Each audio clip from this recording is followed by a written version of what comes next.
रात्रि क्लास चल रहा था 16/5/1967।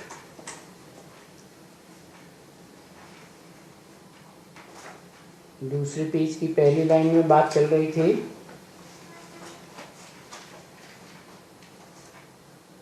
कि बच्चे फिर माया से हार खा जाते हैं।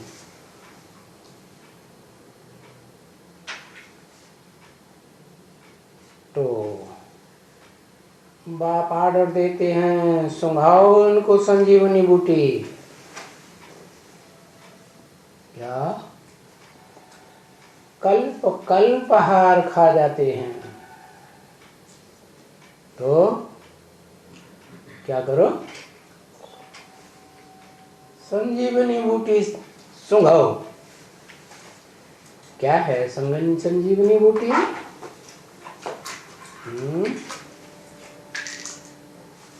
तो फिर से सुरजीत हो जाए, खड़े हो जाए। कल बताया था संजीवनी बूटी पवित्रता की संजीवनी बूटी है। उसका प्रैक्टिकल रूप कौन है? पवित्रता का प्रैक्टिकल रूप है राम को धारण करने वाली। कौन धारण करता है?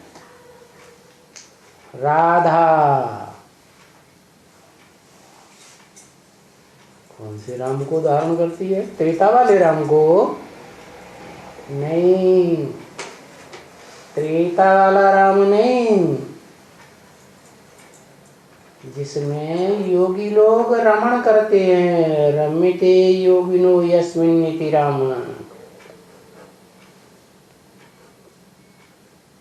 कौन सी योगी लोग रमण करते हैं?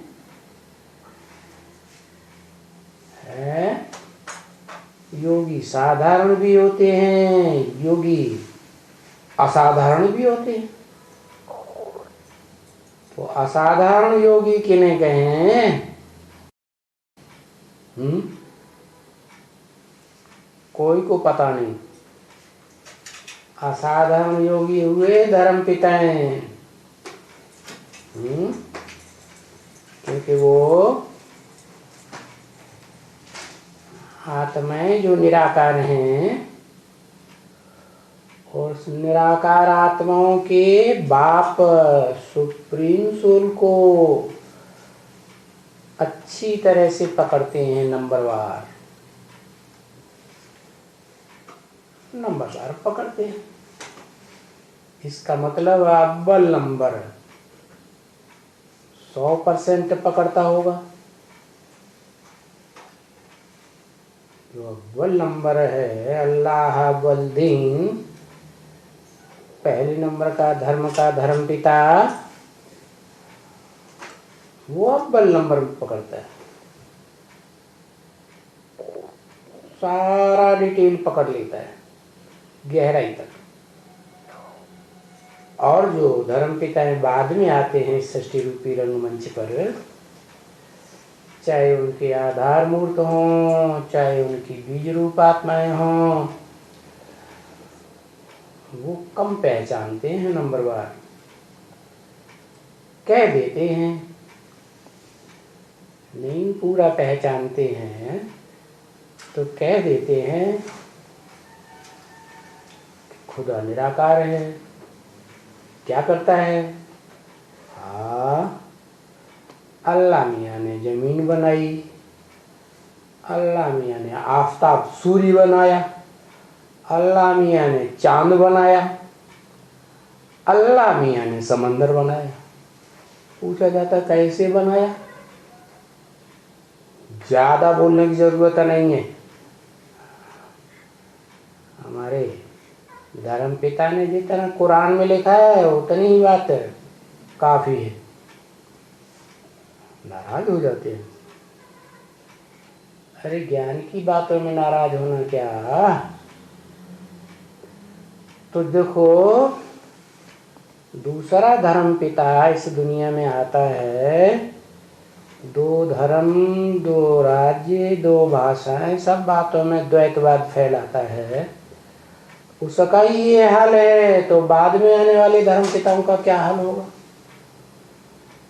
तो वो तो पूरा परिचय खुदा का कहो, अल्लाह मियाँ का कहो, भगवान का कहो, दे ही नहीं सकते।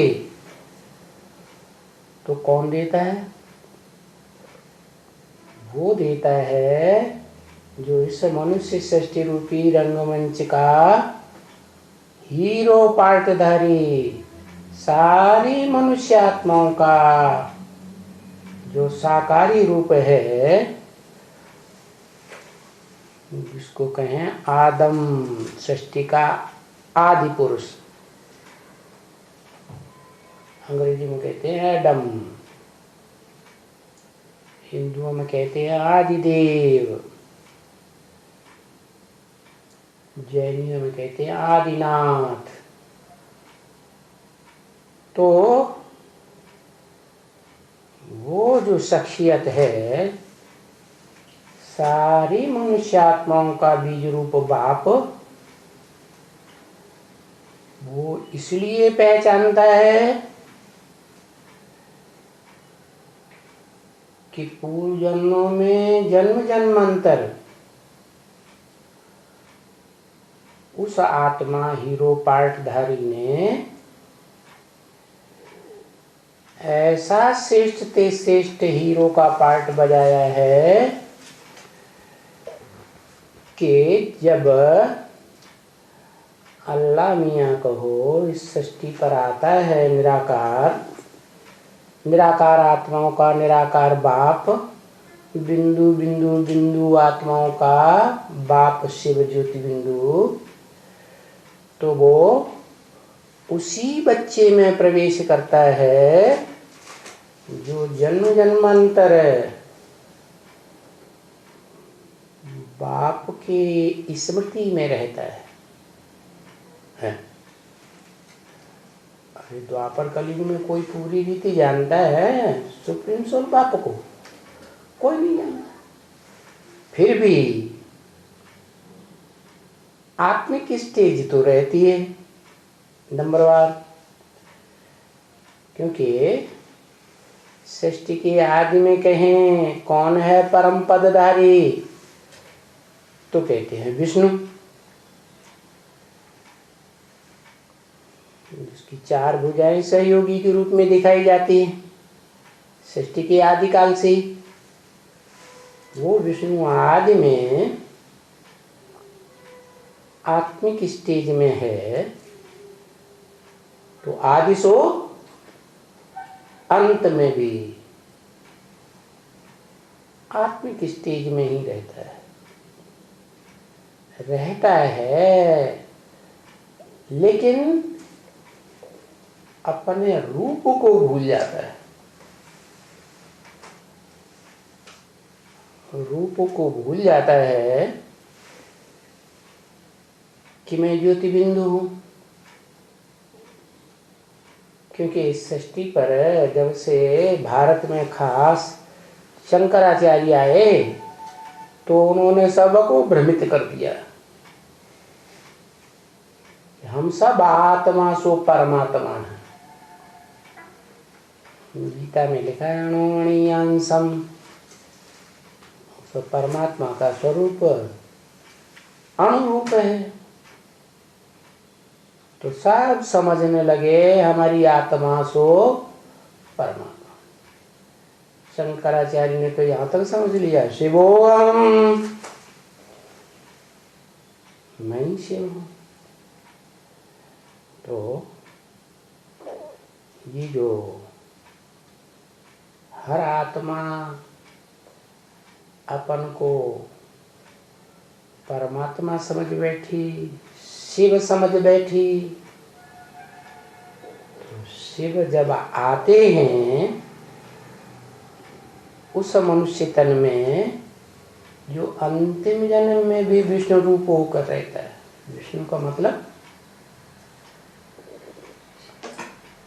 एक में लगाओ,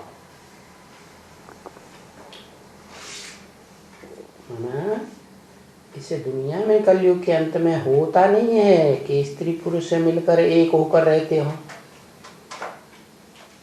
वाचा से, कर्मणा से, दृष्टि से, वृत्ति से कुछ न कुछ टकराव होता है।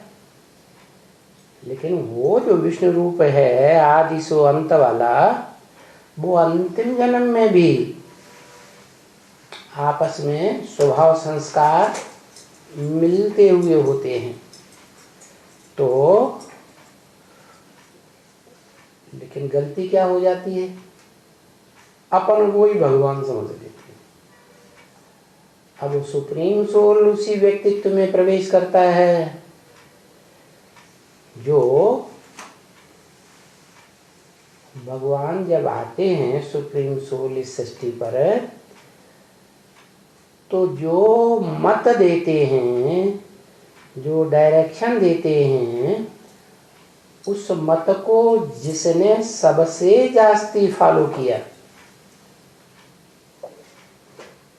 अपने जीवन में,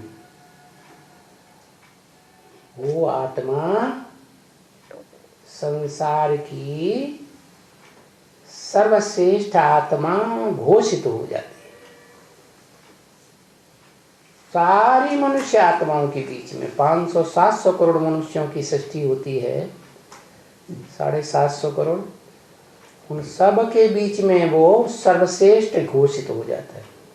घोषित ही नहीं हो जाता, वो पूरे कल्प में, माना सतयुग, त्रेता, द्वापर, कलयुग, चारों युगों में श्रीमत के अनुकूल जितना चलता है उतना और कोई मनुष्य आत्मा उतना नहीं चल पाती। तो पूर्व जन्मों के कर्मों के आधार पर, पूर्व कल्प के आधार पर वो सुप्रीम सोल जब 5000 वर्ष का सृष्टि चक्र पूरा होता है तो उसमें प्रवेश कर जाता है, क्योंकि जानता है कि सृष्टि रूपी रंगमंच की यही श्रेष्ठ आत्मा है जिसने श्रीमत पर न चलने वाले जो नंबरवार धर्म पिता हैं और उनके फॉलोअर्स हैं, उनसे टक्कर ली है। तो किसको सपोर्ट किया?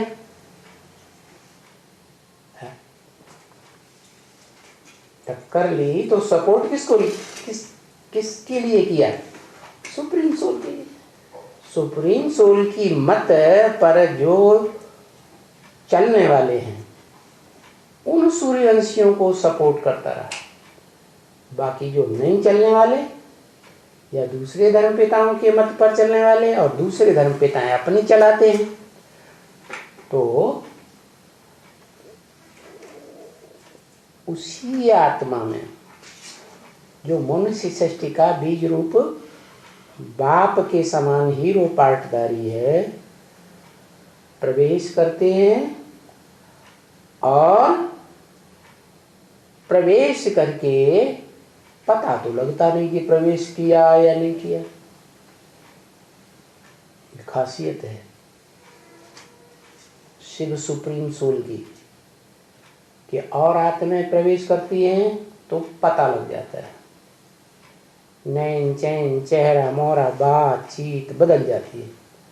और शिव जब प्रवेश करते हैं तो कोई को पता ही नहीं लगता कब आया कब चला जाता।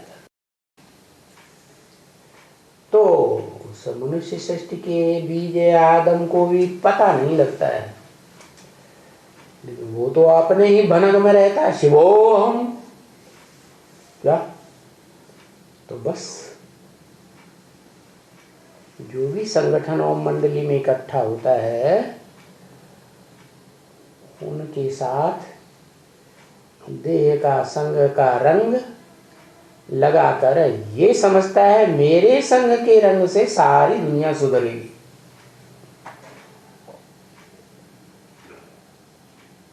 तो उन आत्माओं में पहला नंबर कोई तो मनुष्य आत्मा होगी,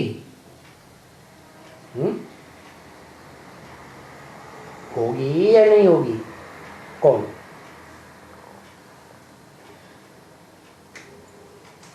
जो ओम मंडली में पहले पहले संग का रंग लेने वाली बनती है।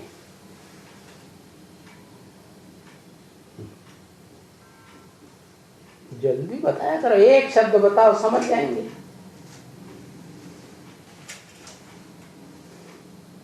जगदम्बा ऊपर ऊपर जो ढांचा होता है शरीर का, उसका संग लेती है कि उस ढांचे के अंदर जो असली चीज है उसका संग लेती है?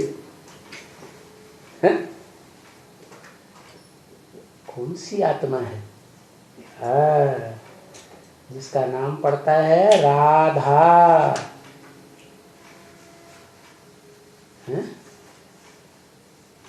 रा माने राम, धा माने धारण करे। कौन से राम को धारण करे? जिसमें सभी योगी लोग रमण करते हैं, आनंद करते हैं, खेल खेलते हैं। तो योगियों में भी दो तरह के, एक स्पेशल धर्मपिता और दूसरे सामान्य योगी। तो धर्मपिताओं के बीच में जो रमण करने वाले हैं याद में, स्मृति में, वो सभी धर्मपिताएं बीज रूप स्टेज वाले हैं। क्योंकि बीज रूप स्टेज की ये खासियत है कि जो उस बीज रूप निराकार शिव को याद करते हैं वो बड़ी तीक्ष्ण दौड़ने वाले होते हैं। क्या? तीव्र गति वाले होते हैं। तो शक्ति की पावर लेने में आगे कौन जाएंगे? है?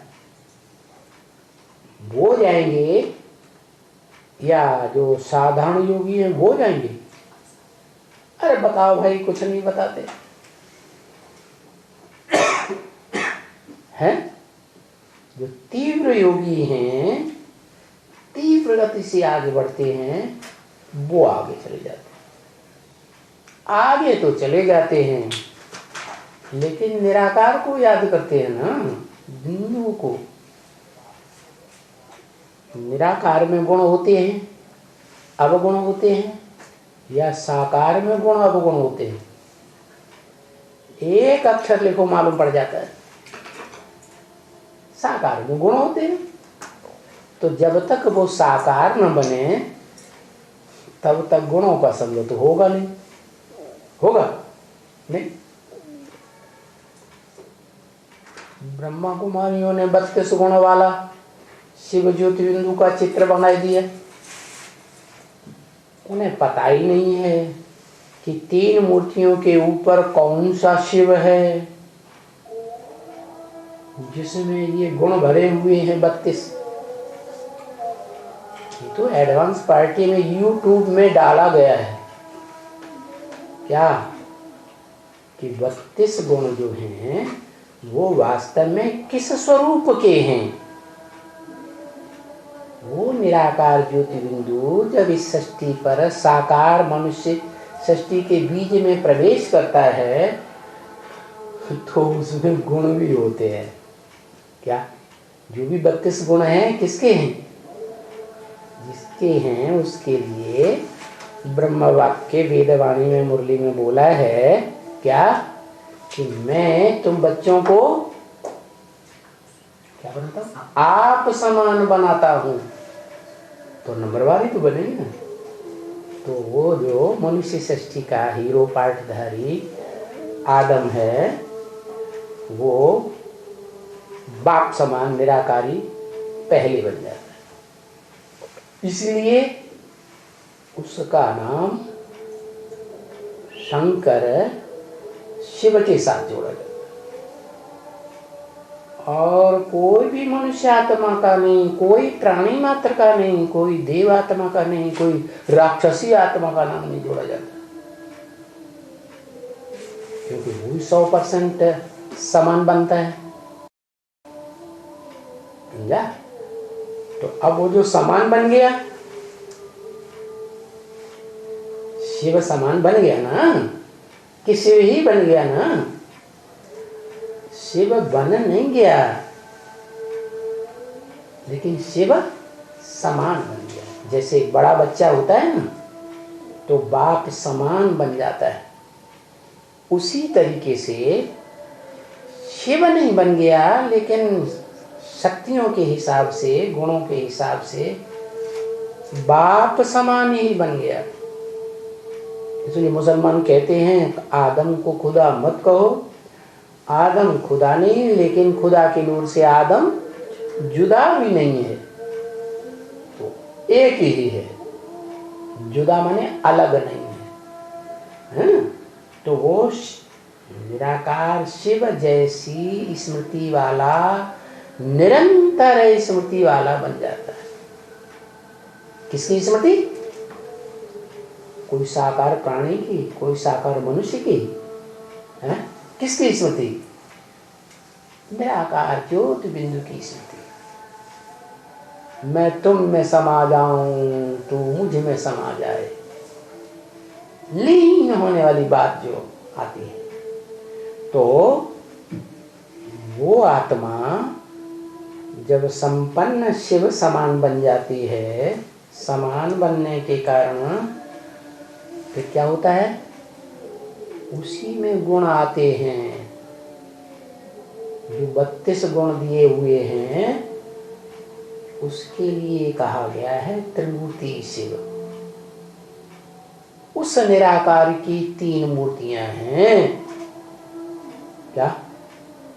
बाकी जो सुप्रीम सोल शिव है, परम धामवासी, वहां मूर्तियां होती हैं? मूर्तियां तो होती नहीं। हाँ, वो सृष्टि पर जब आता है तो 3 मूर्तियां मौजूद होती हैं, लेकिन वास्तव में कर्तव्य होता है उनका क्या? शास्त्रों में जो नाम है काम के आधार पर हैं या ऐसे ही नाम पड़ जाते हैं? तो जो 3 मूर्तियां मौजूद होती हैं, उन्होंने कोई प्रैक्टिकल कर्म करके दिखाया?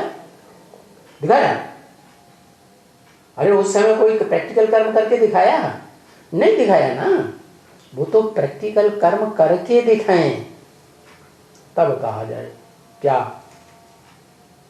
है कि वो 3 मूर्तियों का पाठ बजाने वाले नामधारी हैं।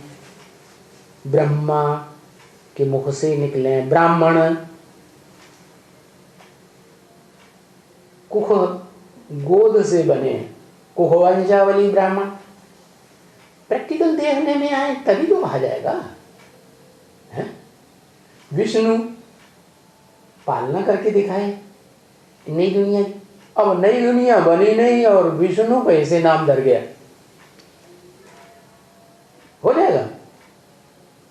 तो जो 3 आत्माएं हैं, उनमें जो पहला है वो स्वयं प्रजापिता कहो, आदम कहो, वो जिसमें शिव प्रवेश कर जाते हैं, निराकार रथ ले लेते हैं शरीर रूपी। कहते हैं ना, अर्जुन के रथ में भगवान ने कंट्रोल किया, तो वो हो गया 2 आत्माएं हो गई ना, एक शिव और दूसरा अरे एक अक्षर लिखो, है शंकर। क्यों शंकर? क्योंकि मिक्स हो गए 2। एक पत्थर बुद्धि है और एक एकदम पारस बनाने वाला संग के रंग से, तो शिव शंकर नाम पड़ जाता है, क्योंकि 2 आत्मा एक ही शरीर में काम करती है। तो एक तो वो मूर्ति हो गई, फिर दूसरी मूर्ति है, दूसरी मूर्ति वो तो बाप हो गया, प्रैक्टिकल में हो गया बाप मनुष्य सृष्टि का, क्योंकि मनुष्य साकार तो बाप भी साकार। तो जो साकार मनुष्य सृष्टि का बाप है, नई सृष्टि रचने के लिए, वसुधैव कुटुंबकम बनाने के लिए कौन चाहिए है? मां चाहिए। तो कौन सी मां है? कौन सी मां कहेंगे और कैसे कहेंगे है? हाँ, जो आत्मा है वो है पुरुष।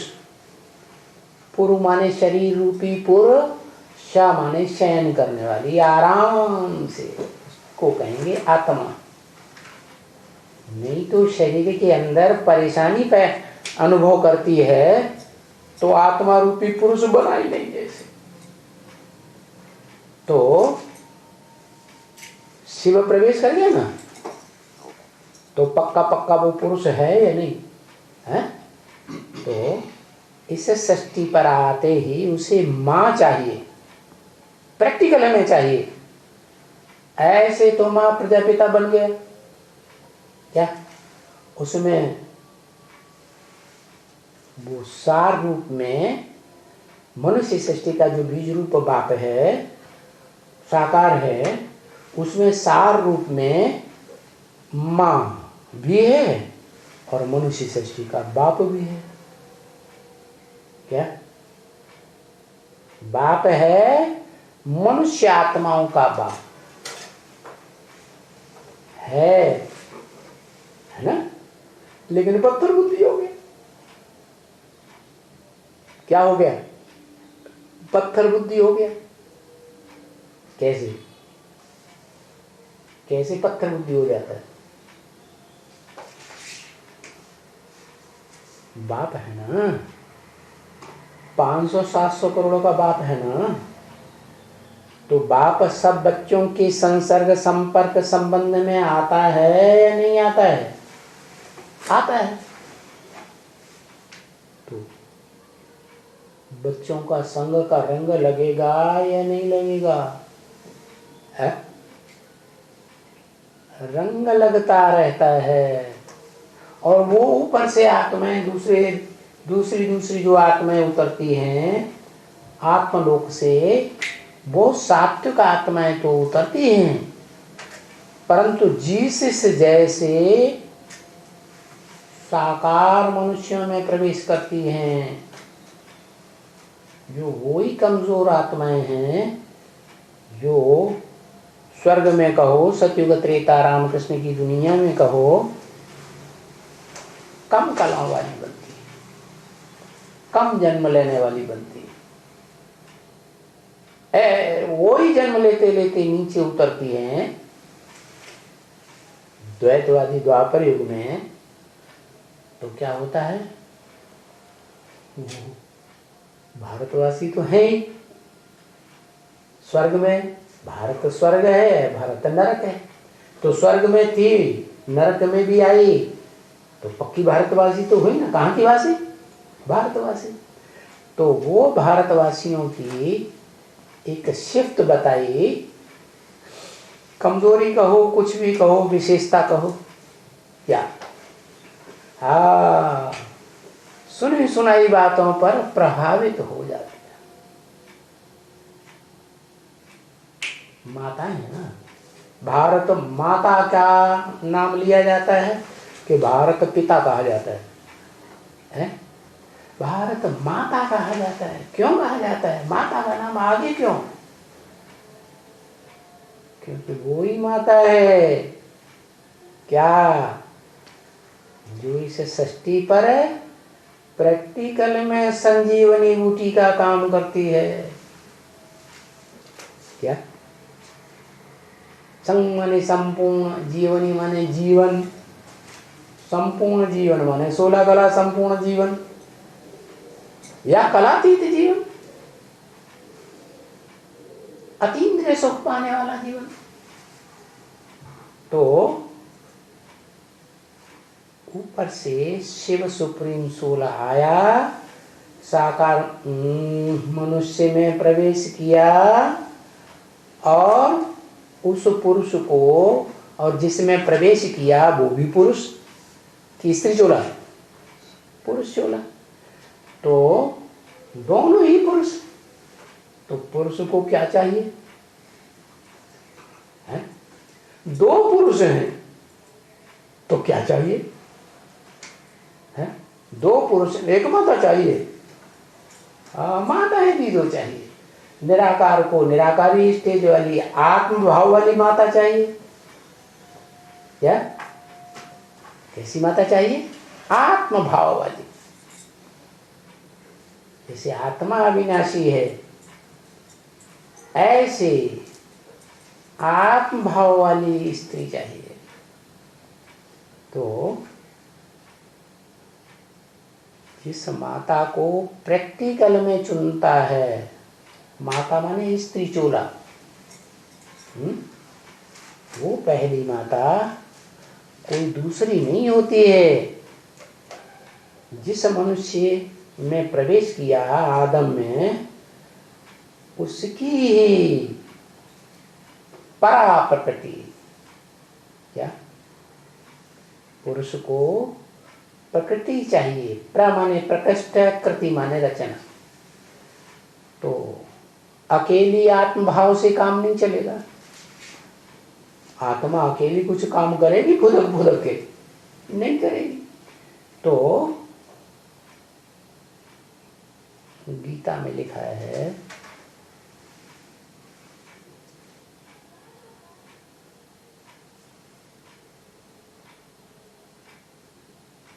प्रकृति को, परा प्रकृति को अवस्थम्य।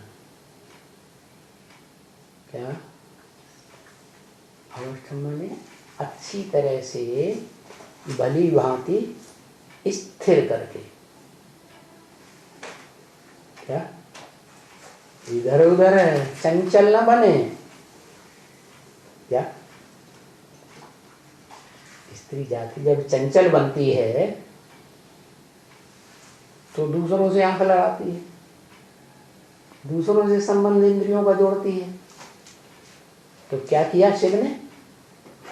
जो आत्मभाव वाली प्रकृति है, श्रेष्ठ प्रकृति, उसको अवस्थम्य, गीता में शब्द आया है, अच्छी तरह से स्थिर किया,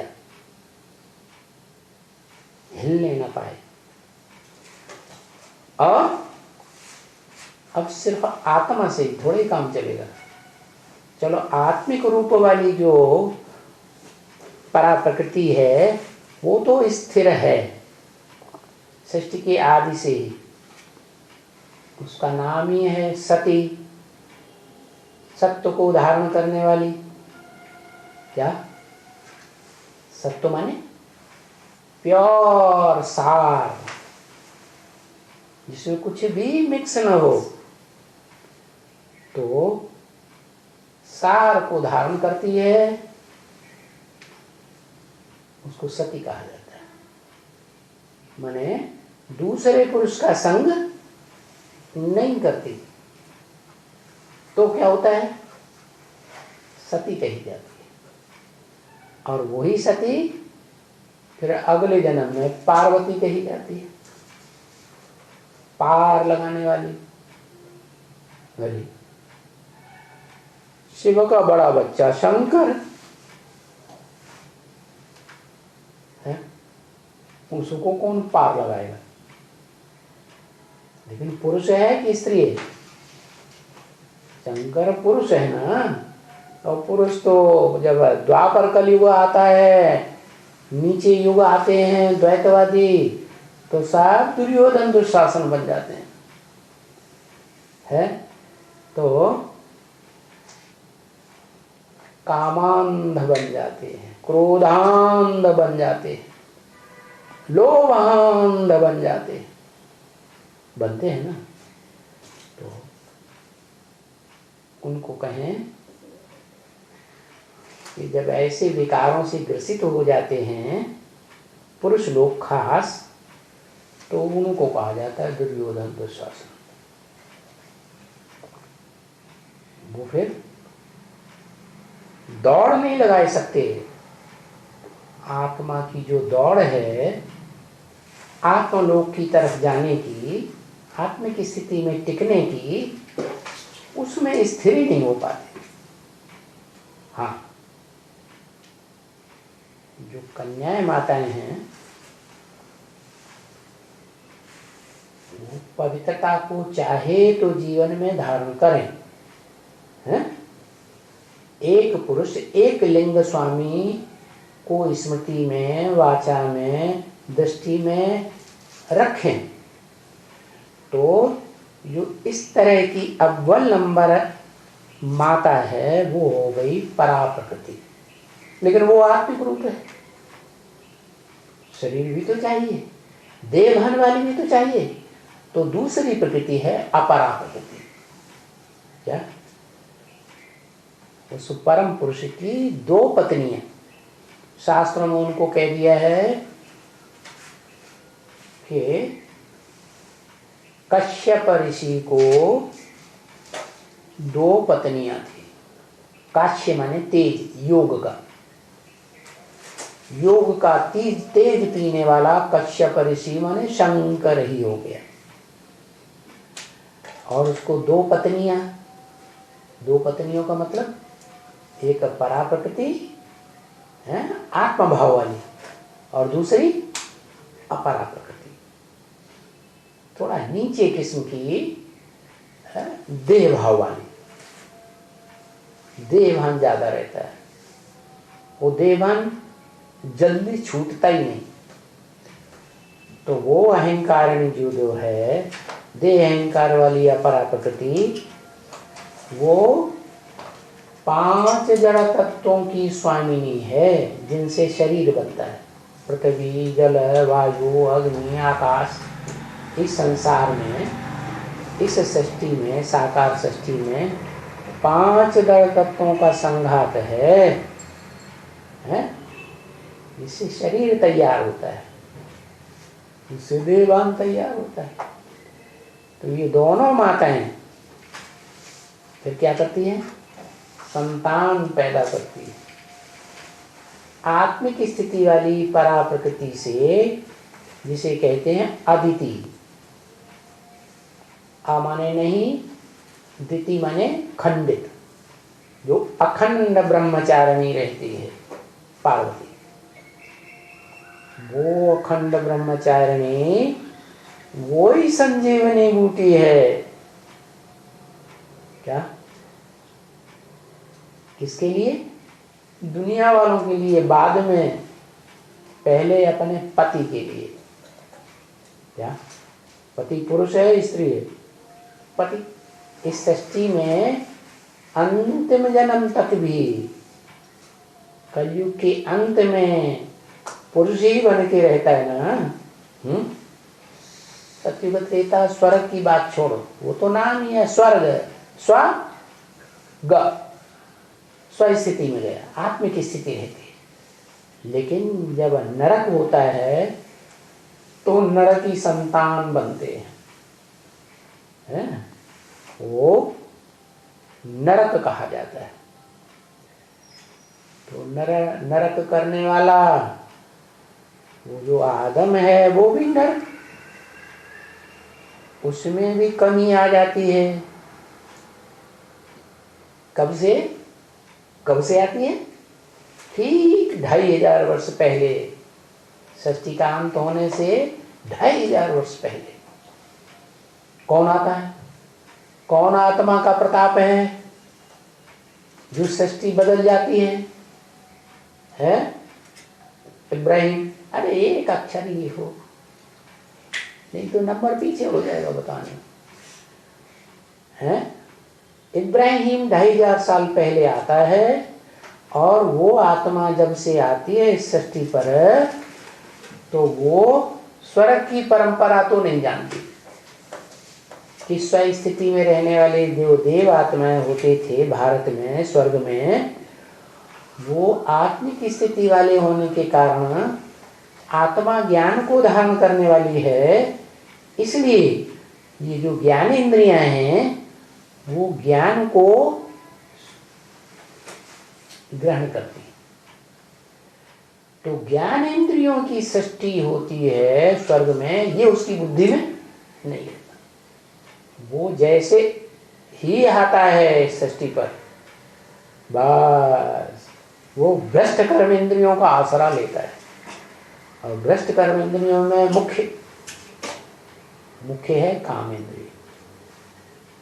तो वो अपना वाइब्रेशन इस सृष्टि पर तेजी से फैलाता है, क्योंकि नई पावरफुल आत्मा आई ना, सत्व प्रधान है ना, तो उसका वाइब्रेशन बड़ी तेजी से फैलता है।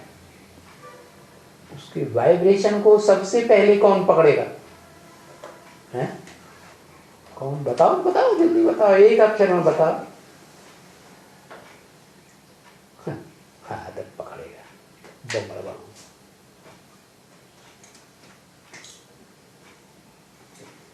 जगदम्बा, ये रही ना बात।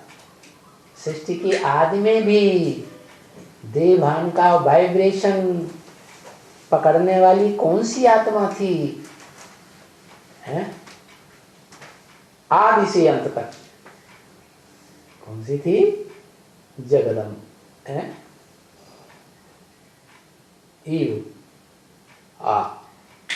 क्या ये मुसलमानों का नाम रखा हुआ है क्या?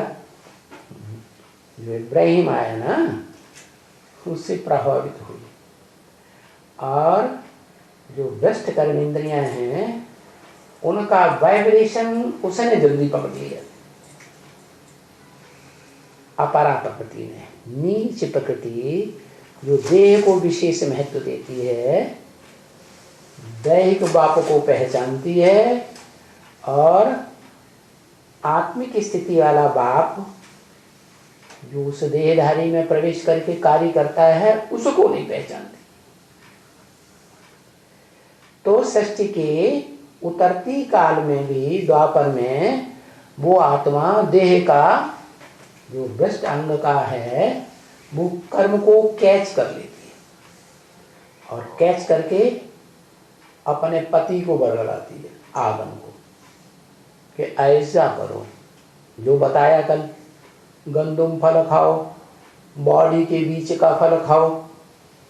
अब वो तो पुरुष है या स्त्री है? आदम, द्वापर की आदि में है पुरुष। तो वहां से उसमें भी परिवर्तन होता है। जैसे कहा, वो एक ही चोटी का ब्राह्मण है जो सृष्टि परिवर्तन करने का निमित्त बनता है हर युग में। क्या? सतयुग की आदि में भी वो आत्मा की जो सात्विक स्टेज है,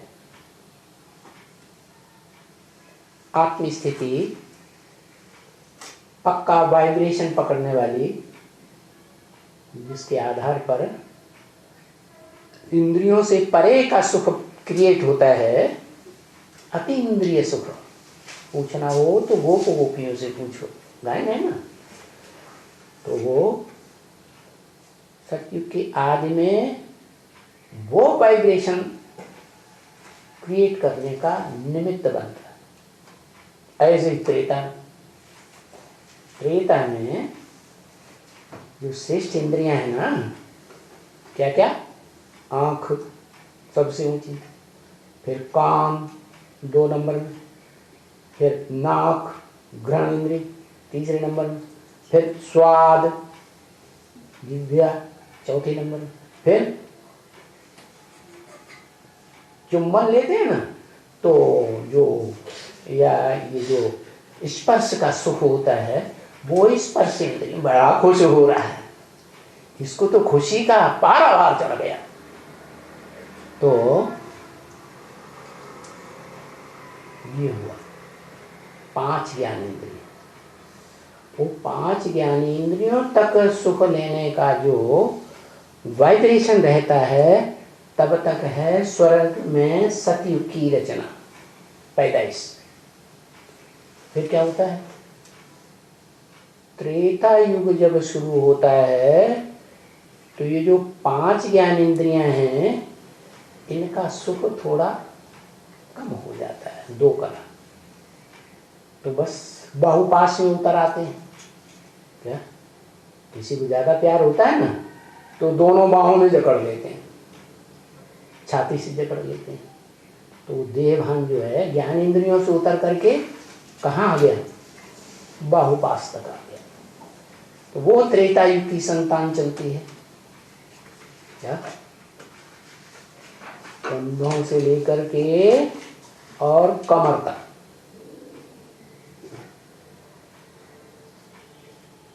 विराट पुरुष का आधा रूप हो गया। उसके बाद इब्राहिम टपक पड़ा, उसको इंद्रियों के सुख का पता ही नहीं, बुद्धि में ही नहीं है कि श्रेष्ठ इंद्रियों से संतान पैदा होती है। तो वो तेजी से अपना वाइब्रेशन फैलाता है। उस वाइब्रेशन को प्रकृति का जो नीचा रूप है देहभान वाली, वो पकड़ लेती है और पकड़ करके अपने पति को, आदम को बरगलाती है। आदम तो पुरुष है। तो द्वैतवादी द्वापर युग में जब इब्राहिम आ जाता है तो पुरुषों को, सभी को वो भ्रष्ट इंद्रिय का आकर्षण चालू तो हो जाता है, लेकिन बुद्धि में वो बात नहीं होती है आदम पे, और ये उसकी बुद्धि में डाल देती है कि ये सुख लेना चाहिए। तो वो कैसा ब्राह्मण है आदम, कैसा ब्राह्मण है, चोटी का ब्राह्मण था ना। सत्युग के आदि में भी सत्य की परंपरा शुरू करता है, त्रेता के आदि में भी क्षत्रियों की परंपरा शुरू करता है, और द्वापर के आदि में भी ऐसा ब्राह्मण बनता है जो पहला पहला विषयस वैश्य बनता है। ये भ्रष्ट इंद्रियों से जो विष निकलता है, जिसको कहते हैं मूत की औलाद, क्या अंग्रेजी लोग कहते हैं यूरिन, कहते हैं ना है? ये चैतन्य जो मनुष्य हैं उनमें यूरिन निकलती है, उससे बिच्छू टेंडन वाली संतान पैदा होती है। और जो धरणी माता कही जाती है, पृथ्वी माता, वो प्रदूषित होती है। ऐसे ही इस दुनिया में जो स्थूल धरणी है उसमें भी ये आज बड़ी तादाद में यूरिया डाली जाती है। ये यूरिया डालने से सारी धरणी एकदम कठराली बनती चली जाती, कलराठी। तो बंजर जैसी जमीन होती जाती है। जो पैदाइश होनी चाहिए फर्स्ट क्लास सात्विक, जिससे खाने से पीने से कोई बीमारी ना पैदा हो, ऐसा तो अब हो ही नहीं सकता। तो देखो पता चला, ये जो देह को महत्व देने वाली माता है प्रकृति, वो नीची टाइप की हो गई, स्वभाव वाली। कहते हैं परम पुरुष को प्रकृति चाहिए सृष्टि रचने के लिए, और प्रकृति के दो रूप बताए, परा प्रकृति अपरा प्रकृति। शास्त्रों में नाम दिया दिति और अदिति। दिति से पहले दैत्य पैदा हुए, क्या जैसे ब्रह्मा की औलाद ब्राह्मण, विष्णु की औलाद वैष्णव, शिव की औलाद शैव, एक मात्रा बढ़ती है ना, ऐसे ही द्वितीय की औलाद दैत्य। उनका काम ही है क्या, दैत्य काम करना। दिति, वैसे दिति का नाम है ना खंडित, ऐसे उन दैत्यों का काम ही है, जो भी स्त्रियां हैं उनकी चीड़ फाड़ करते रहो। तो दैत्य नाम पड़ा, दैत्य कर्म करने वाले, खंडित करने वाले। वो वहां से द्वापर युग से पहला ब्राह्मण निमित्त बन गया। क्या? भ्रष्ट इंद्रियों का विष पीना शुरू हो गया। पहले पहले शुरुआत में जो भी धर्म पिताएं आते हैं उनमें विकृति नहीं होती है।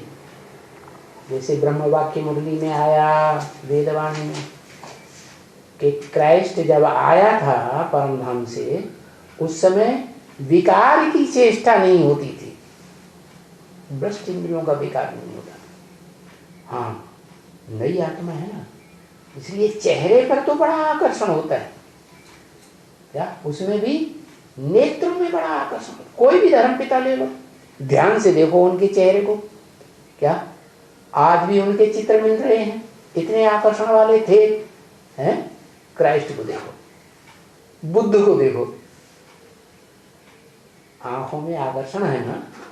किस बात का आकर्षण है? रूहानियत का आकर्षण। ऐसे ही शंकराचार्य को, ऐसे ही किसको? सिखों के गुरु नानक को। ध्यान से देखो, वो रूहानियत जब वो आत्मा आती है तो चेहरे से टपकती है। तो वही रूहानियत इब्राहिम जब आया, वो भ्रष्ट इंद्रियों के कर्म का वाइब्रेशन तो फैलाया, क्योंकि उसकी बुद्धि में ये नहीं था कि इन शेष इंद्रियों से भी संतान पैदा होती है या सुख लिया जा सकता है। तो उसने बड़ी भयंकर गति से ये वाइब्रेशन फैलाया, और वो वाइब्रेशन देवभान को जगदम्बा ने पकड़ा और पति को बरगलाया, और पति दुर्योधन दुशासन वृत्ति का पुरुष होने के कारण उसने दुष्ट कर्म कर लिया। तो मुसलमानों में आता है कि आदम और हवा दोनों नरक में गिर गए, गिरती हुई कला में आ गए। तो अब समझ में आया क्या? कि दोनों प्रकृति जो हैं, परा प्रकृति या परा प्रकृति, उन दोनों के बीच में संजीवनी बूटी कौन सी हुई? संपूर्ण जीवन देने वाली, देवताओं का 16 कला संपूर्ण जीवन देने वाली, वो परा प्रकृति है, आत्मभाव वाली प्रकृति। जब शिव बाप इस सृष्टि पर आते हैं तो उस माता को पहले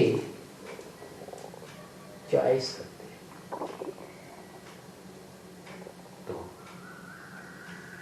शंकर की चॉइस हुई सती, जो बाद में नाम पड़ता, पार्वती। अब वो पार्वती वाली आत्मा आत्मभाव वाली है ना, तो ओम मंडली में मंडली तो बन गई, लेकिन वास्तविक रूप से देखी जाए तो बड़ी माता कौन सी है?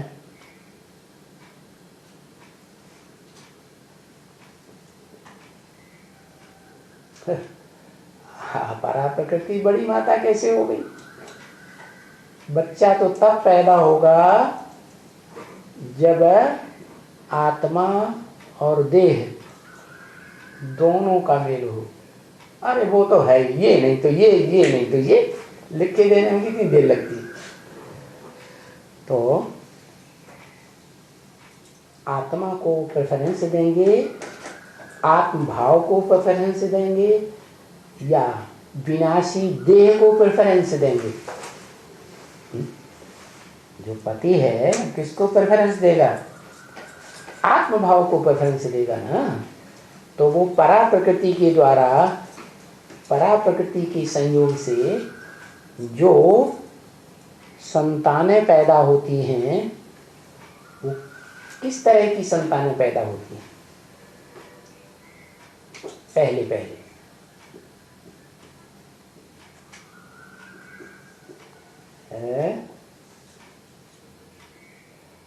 भाव वाली कौन सी, उन्हें क्या कहा जाता है?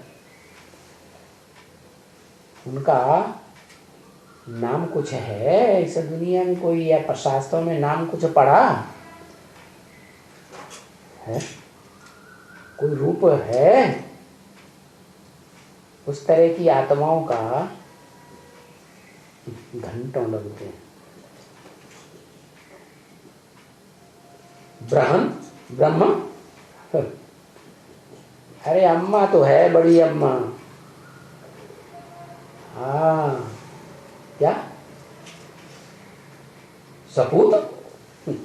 कपूत सपूत कहाँ से?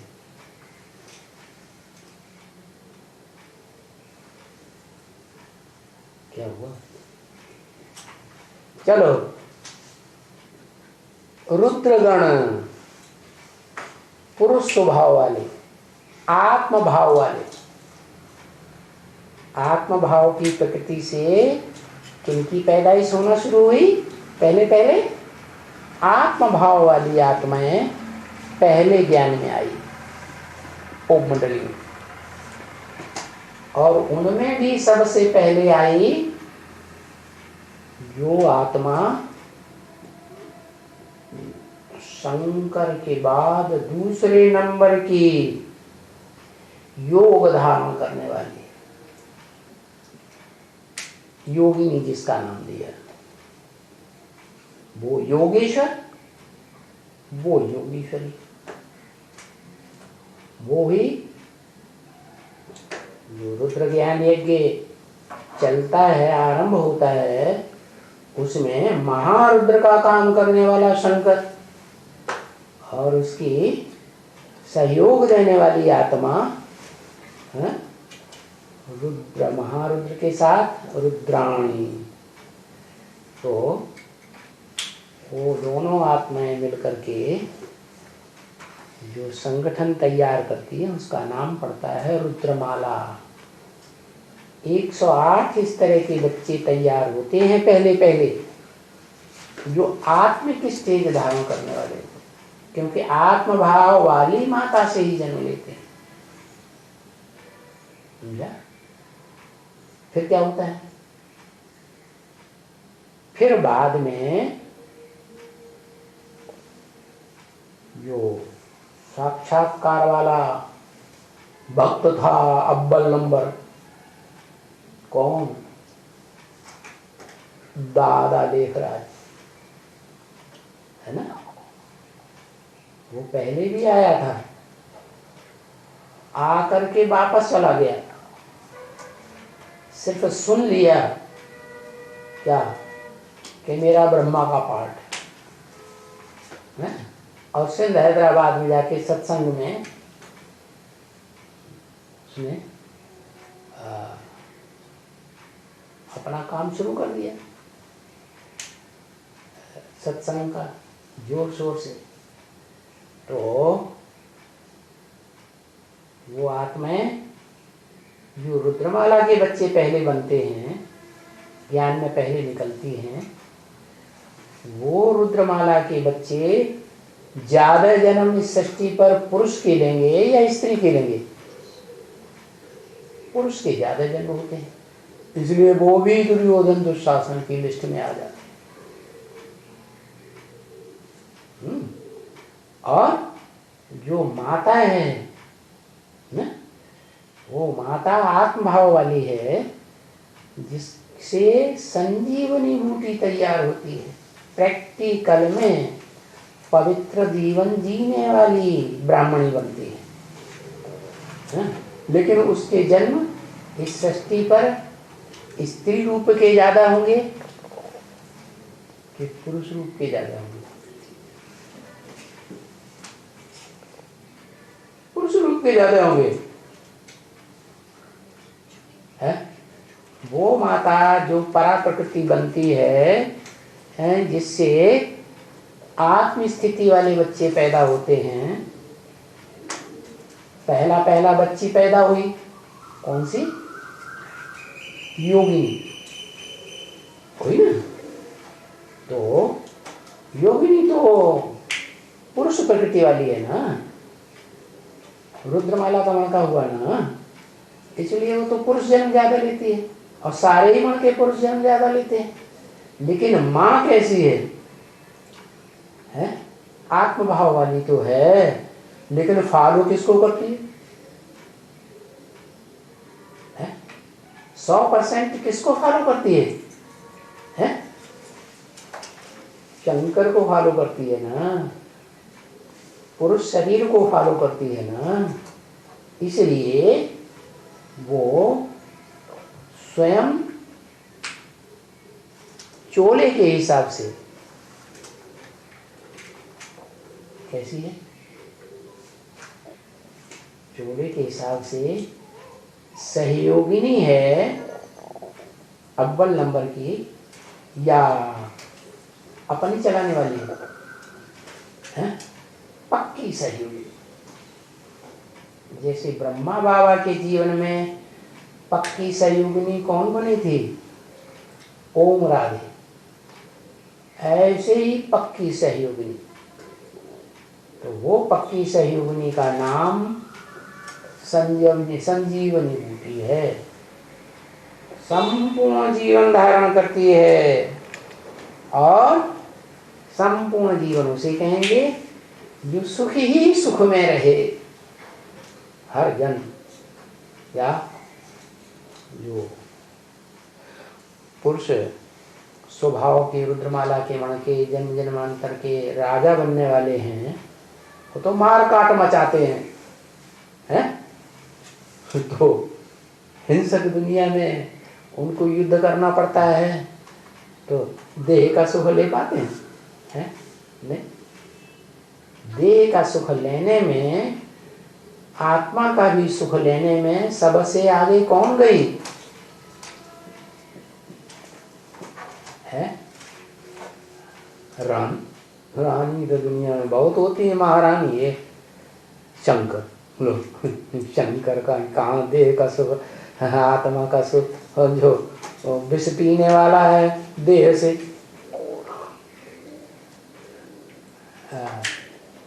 राधा, वो राधा जो है वो ही वास्तव में संजीवनी बूटी है। प्रैक्टिकल में जब वो निकलती है तो सारे सूरजीत हो जाते हैं। नंबरवार रुद्रमाला के मण के भी सूरजीत बनते हैं। आधार मूर्त जड़ों के रूप में काम करने वाली आत्माएं भी सूरजीत बनती हैं।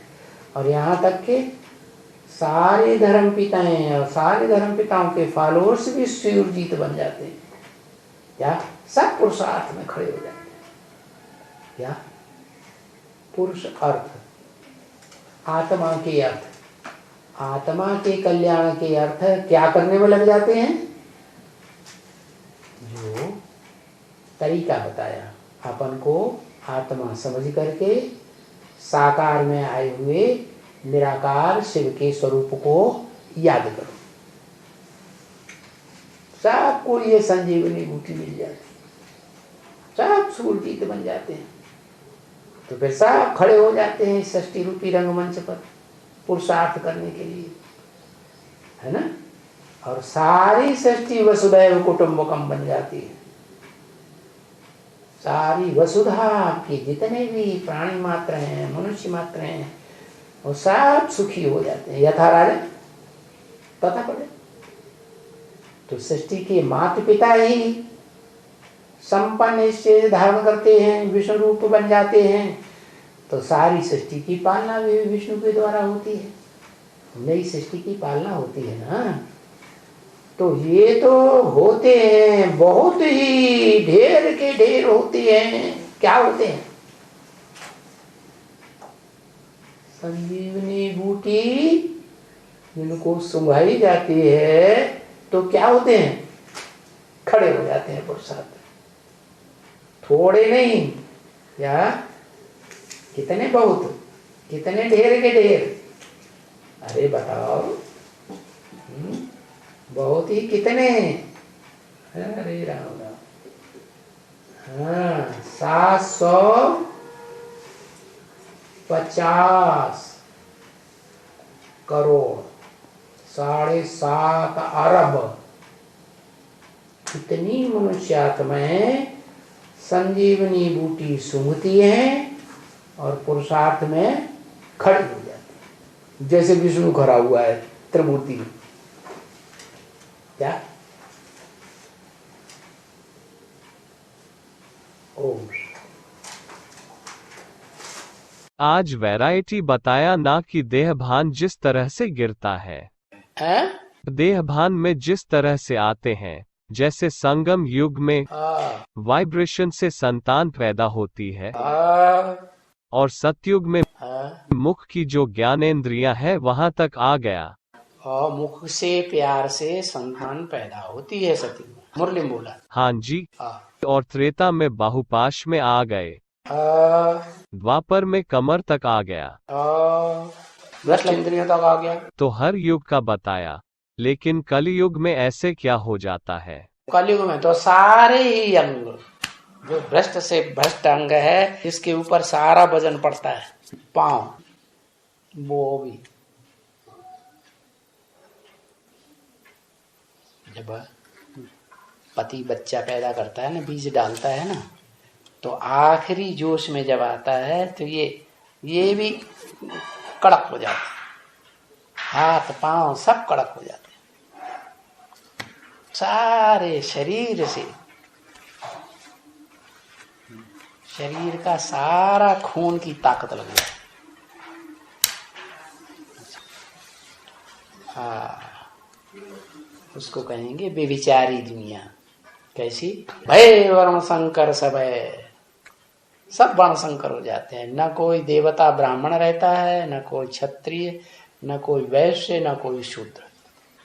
क्या? भंगी ना आकर के ब्रह्मा बाबा के गले लिपट जाती है। क्या कहा? सारी सभा के सामने नो लोकलाद।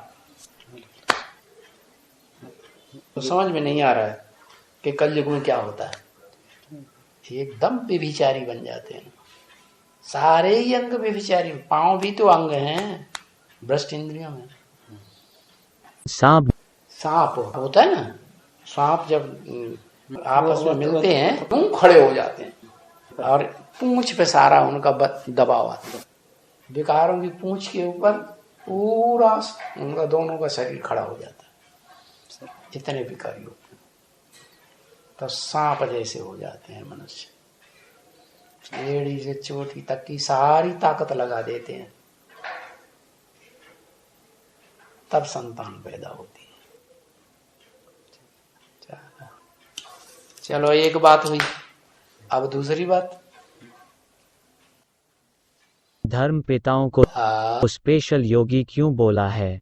जो जितना बड़ा योगी होगा वो फिर वशीकरण मंत्र वाला होगा कि नहीं होगा? अच्छा, उतने सारे हुजूम को वो अपने में बस में नहीं करता है, कन्वर्ट कर लेता है। नहीं करता है। जैसे इस्लाम धर्म का और क्रिश्चियन धर्म का इतना बड़ा हुजूम है।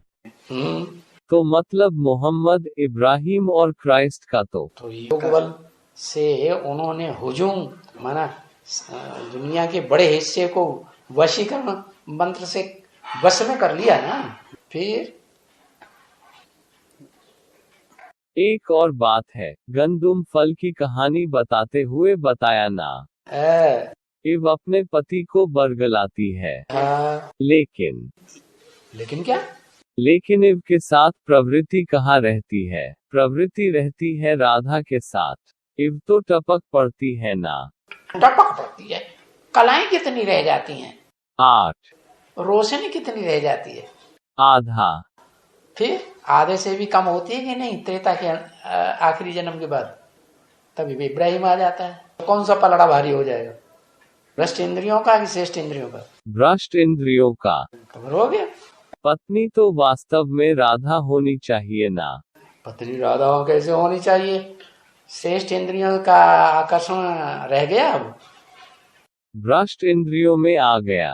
फिर अच्छा, इसलिए जब इब्राहिम ऊपर से आत्मा ही निमित्त मात्र ऐसी आ गई इस संसार में। जैसे कहते हैं ना, बच्चा घर में आया तो ऐसा बच्चा घर में आया, सारे घर की काया पलट हो गई, धन ही धन आने लगा, तो निमित्त कौन बना? वो बच्चा। ऐसे इब्राहिम आया और सारी सृष्टि में वो वाइब्रेशन फैल गया, काम इंद्रियों का, भ्रष्ट इंद्रियों का भ्रष्ट वाइब्रेशन फैल गया। उसको किसने पहले पकड़ा? ईव ने पकड़ा, देवान वाली ने। लेकिन वास्तव में माया पहले पकड़ के ईव को बरगलाती है ना।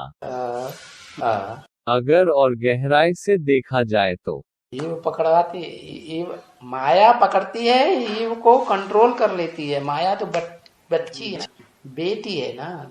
मतलब पहले माया पकड़ती है और फिर अपनी माँ को बरगलाती है। जानती है इसके हाथ में सारी पावर है, इसकी पावर से आधा विनाश हो गया ये जब हिलती है तो।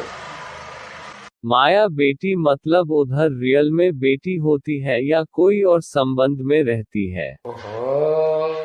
वो दादी अम्मा है कि नहीं? कौन? जगदम्बा। तो वहां भी दादी अम्मा बन जाती है। ठीक है। और यही 2-3 पॉइंट्स नोट किए थे जो क्लियर करने थे। बस इतने में हवा निकल जाती है। अरे इतना प्रश्न आना चाहिए कि आने वाले लोग जो है प्रश्न करना ही भूल जाए।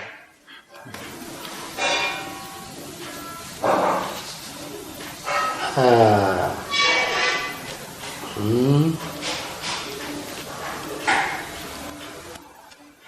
तभी भी तो कहेंगे चार्वाक सिद्धांत। क्या?